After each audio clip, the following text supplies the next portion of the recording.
Assalamualaikum warahmatullahi wabarakatuh. Baiklah, bertemu lagi dengan saya Afifah Hidayatullah. Nah, di sini saya akan menjelaskan materi mengenai vektor. Nah, apa sih yang dimaksud dengan vektor? Vektor adalah besaran yang memiliki nilai dan arah. Nah, di sini vektor yang pertama adalah vektor penjumlahan dan pengurangan. Yang pertama ada metode geometris.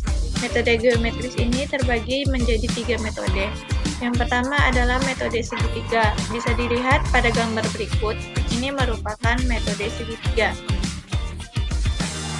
Kita masuk kepada metode yang kedua, yaitu metode jajar genjang. Nah, pada slide ini kita dapat melihat bagaimana metode jajar genjang tersebut. Yang berikutnya adalah metode poligon. Bisa dilihat pada gambar, ini merupakan salah satu metode dari metode geometris. Nah, kita masuk ke metode yang kedua, metode analitis. Metode analitis ini metode rumus, kosinus, dan sinus. Bisa dilihat pada gambar, ini merupakan metode kosinus. Nah, kita masuk ke metode yang kedua adalah vektor sebidang. Vektor sebidang ini merupakan metode analitis dari penjumlahan dan pengurangan suatu vektor. Nah, kita masuk ke pembahasan yang kedua, yaitu perkalian vektor. Nah, di pembahasan sebelumnya kita telah membahas mengenai penjumlahan dan pengurangan sebuah vektor. Nah, di pembahasan kali ini kita akan membahas mengenai perkalian vektor. Yang pertama adalah perkalian vektor yang menghasilkan besaran saklar. Ini adalah perkalian dot dua vektor. Bisa dilihat pada gambar. Nah, yang kedua adalah perkalian vektor yang menghasilkan besaran saklar.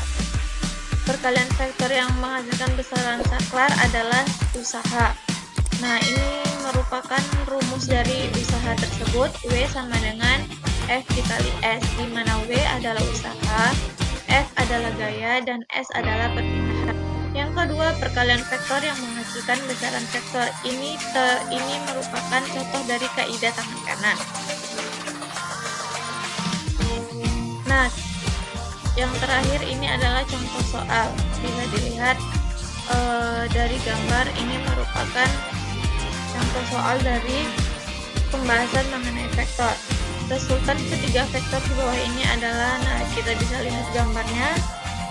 Yang pertama adalah F1 sama dengan 20N, F yang kedua sama dengan 20N dengan sudut 30 derajat, yang ketiga adalah 24N dengan sudut 60 derajat. Pembahasannya bisa dilihat Fx sama dengan F1 dikurang F2 cos 60 dikurang F3 cos 60.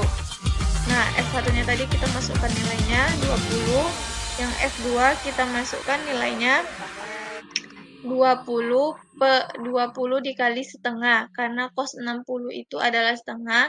Nah, dikurang F3 tadi nilainya adalah 24, cos 60 itu adalah setengah. Kita kurangkan, kita sama dengankan 20 dikurang 10 ini dapatnya dari 20 dikali setengah. Nah, dikurang dengan 12, jadi hasilnya min 2N. Nah, terhadap sumbu Y, F2 dikali sin 60 dikurang F3 dikali sin 60. F2 tadi nilainya adalah 20 Newton, sedangkan sin 60 akar 3 per 2 dikurang 24 sin 60 akar 3 per 2. Kita sama dengankan 10 akar 3 dikurang 12 akar 3, hasilnya min 2 akar 3 Newton. Maka resultan ketiganya kita masukkan ke dalam rumus, R sama dengan Fx kuadrat ditambah Fy kuadrat. Fx tadi nilainya min 2 Newton dikuadratkan, ditambah Fy nilainya min 2 akar 3 dikuadratkan. Hasilnya 4 ditambah 12 dikurang akar 16, hasilnya 4 Newton. Nah, sekian pembahasan materi vektor dari saya. Semoga apa yang saya sampaikan bisa bermanfaat untuk teman-teman semua. Assalamualaikum warahmatullahi wabarakatuh.